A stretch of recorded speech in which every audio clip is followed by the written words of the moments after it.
অন্যদিকে পার্থ চট্টোপাধ্যায় তার জামিন মামলার রায় নিয়োগ দুর্নীতিতে সিবিআইয়ের হাতে গ্রেফতার হয়েছিলেন পার্থ চট্টোপাধ্যায় এবং সেক্ষেত্রে সিবিআই এর মামলাতেই জামিনের আবেদন করেছিলেন পার্থ চট্টোপাধ্যায় এবং নগর দায়রা আদালতের বিচারক শুভেন্দু সাহা রায় ঘোষণা করবেন। সেক্ষেত্রে পার্থ চট্টোপাধ্যায় তাকে জামিন দেওয়া হয় কিনা তার উত্তর মিলবে আজকের এই রায়দানের পরে।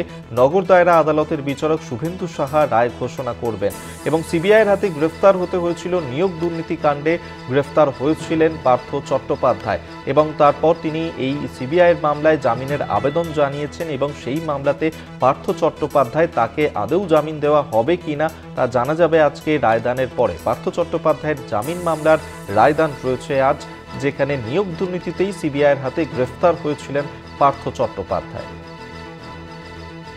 অরিত্র ঘোষ আমাদের সঙ্গে টেলিফোনে রয়েছেন প্রতিনিধি, এই নিয়ে আরো বিস্তারিত জানাবেন। অরিত্র, দেখো, যেটা এই মুহূর্তে জানতে পারা যাচ্ছে, পার্থ চট্টোপাধ্যায়ের যে জামিন মামলা, সিবিআই এর যে মামলা, সেই মামলায় আজকে রায়দান হওয়ার সম্ভাবনা রয়েছে। নিয়োগ দুর্নীতিতে সিবিআই হাতে গ্রেপ্তার হয়েছিলেন পার্থ চট্টোপাধ্যায় এবং বেশ কয়েকটি ক্ষেত্রে মামলা দায়ের করেছিল সিবিআই। আর সেই মামলাগুলির মধ্যে সিবিআই এর যে মামলা, সেই মামলাতে পার্থ চট্টোপাধ্যায় জামিনের আবেদন জানিয়েছিলেন।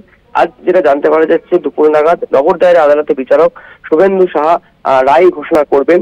এর আগে আমরা জেনেছি যে সুপ্রিম কোর্টের নির্দেশে ইডির দায়ের করা যে মামলা ছিল পার্থ চট্টোপাধ্যায়ের বিরুদ্ধে, সেই মামলা থেকে তিনি জামিন পেয়েছিলেন। তাই দীর্ঘ 3 বছরের কাছাকাছি সময় ধরে নিয়োগ দুর্নীতি মামলায় জেলবন্দি রয়েছেন পার্থ চট্টোপাধ্যায়। বারংবার আমরা দেখেছি তিনি তার জামিনের আবেদন জানিয়েছিলেন, কখনো হাইকোর্টে, কখনো বা লোয়ার কোর্টে, কখনো বা সুপ্রিম কোর্টে। প্রতি ক্ষেত্রেই তার মামলার যে আবেদন, জামিনের যে আবেদন, সেই আবেদন খারিজ করে দেওয়া হয়েছিল। কিন্তু সাম্প্রতিককালে বেশ কয়েক মাস আগে সুপ্রিম কোর্টের নির্দেশে ইডির বিরুদ্ধে যে মামলা ছিল পার্থ চট্টোপাধ্যায়ের বিরুদ্ধে, সেই মামলা থেকে জামিন পান। আজ সিবিআই এর যে মামলা, সেই মামলাতেও রায় ঘোষণা হওয়ার সম্ভাবনা রয়েছে এবং জামিনের আবেদন করেছিলেন পার্থ চট্টোপাধ্যায়।